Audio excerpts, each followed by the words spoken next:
तुम मेरी बात पर यकीन नहीं करोगे। सच कहूँ तो अगर मैं खुद इसे नहीं जीता होता तो शायद मैं भी यकीन नहीं करता। लेकिन ये सब मेरे साथ हुआ है और अब इससे भागने का कोई रास्ता नहीं बचा है। सोना मुश्किल हो गया है, सांस लेना भी भारी लगता है और हर वक्त ऐसा लगता है कि कोई मुझे देख रहा है। और सबसे बड़ी बात, मैंने ये खुद किया, खुद को इस मुसीबत में डाला। सुनो, मैं तुम्हें बताता हूं कि ये सब कैसे शुरू हुआ, शायद तब तुम समझ पाओ। उस रात शुक्रवार थी। मैं अपने अपार्टमेंट में अकेला था, यूट्यूब पर इधर-उधर के वीडियो देख रहा था। मैं बहुत बोर हो चुका था। मैंने कई बार डार्क वेब के बारे में सुना था, वो कहानियां जहां लोग छुपे हुए वेब पेज, अवैध बाजार और उन नेटवर्क्स की बात करते हैं जो इंटरनेट की सबसे गहरी परतों में चलते हैं। ज्यादातर लोग इसे बस कहानियां मानते हैं या फिर सोचते हैं कि ये सब सिर्फ पागल लोग ही करेंगे। बस इतना ही लिखा था। संदेश एक यूजर से था जिसका नाम वॉचर 404 था। कोई प्रोफाइल फोटो नहीं, कोई जानकारी नहीं, बस वो सवाल। मेरा दिल जोर से धड़कने लगा, लेकिन मेरी जिज्ञासा बढ़ गई। मैंने सोचा, आखिर इसमें क्या बुरा हो सकता है? तो मैंने जवाब दिया। तुरंत मुझे एक लिंक मिला। ये सामान्य लिंक नहीं था, ये कोडेड, एन्क्रिप्टेड जैसा दिखता था और उसके नीचे सिर्फ एक शब्द लिखा था, एंटर। मैंने उस शब्द को कुछ देर तक घूरा। मेरे अंदर कहीं से एक आवाज आई, इसे मत खोल, लेकिन मैंने उसे नजरअंदाज कर दिया। मैंने उस लिंक पर क्लिक कर दिया। मेरी स्क्रीन कुछ पल के लिए काली हो गई। फिर एक संदेश आया, वेलकम टू द गेम। मैं थोड़ी देर के लिए रुका। ये सब एक मजाक जैसा लगा। शायद ये बस डार्क वेब पर चलने वाला कोई और धोखा था। लेकिन फिर स्क्रीन पर सवाल आने लगे। तुम्हारा नाम क्या है? मैंने झूठा नाम टाइप किया। मैं बेवकूफ नहीं था। असली जानकारी देना मेरी समझ में नहीं आता था। तुम कहाँ रहते हो? मैंने फिर से कुछ नकली जानकारी दी। सवाल आते रहे। शुरुआत में सामान्य से थे, जैसे मेरा पसंदीदा रंग क्या है, मेरे बचपन का दोस्त कौन था। फिर सवाल और व्यक्तिगत होते गए। तुम आज किस समय उठे थे? तुम्हारी शर्ट का रंग क्या है? मैं रुक गया। वे कैसे जान सकते थे कि मैं शर्ट पहन रहा था? मैंने उन्हें ये नहीं बताया था। मेरा दिल धड़कने लगा और तभी मेरा फोन बजा। मैंने फोन उठाया। एक संदेश था। नंबर अज्ञात था। संदेश में लिखा था, झूठ मत बोलो रव। मेरा दिल धड़कना बंद हो गया। मैंने अपना असली नाम तो बताया भी नहीं था। वो कैसे जान सकते थे कि मैं कौन हूं? मेरा पूरा शरीर सिहर उठा।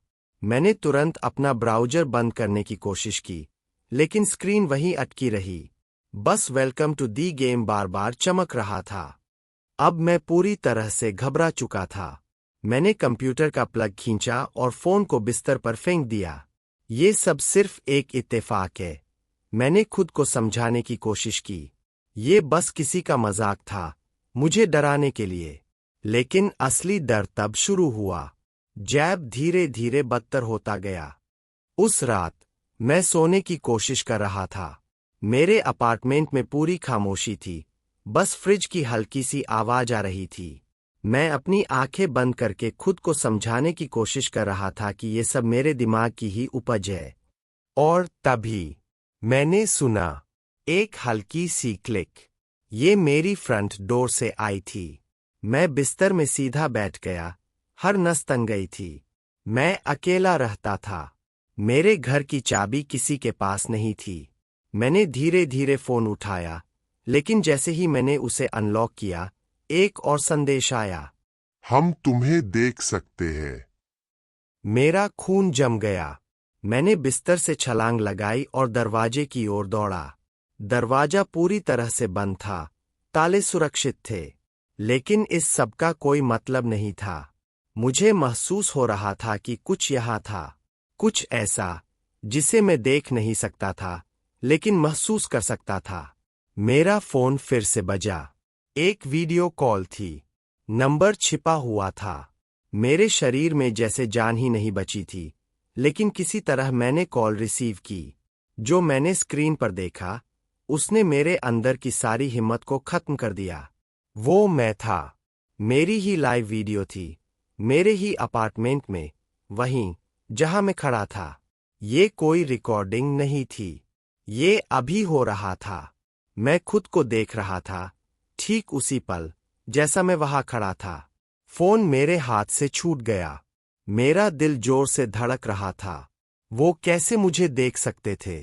क्या मेरे अपार्टमेंट में कैमरे थे? हर जगह मेरी हर हरकत पर नजर रखी जा रही थी। एक और संदेश स्क्रीन पर चमक उठा। अब बहुत देर हो चुकी है। बाथरूम की लाइट झपकने लगी और फिर दरवाजे का हैंडल घूमने लगा। मैं चीख पड़ा।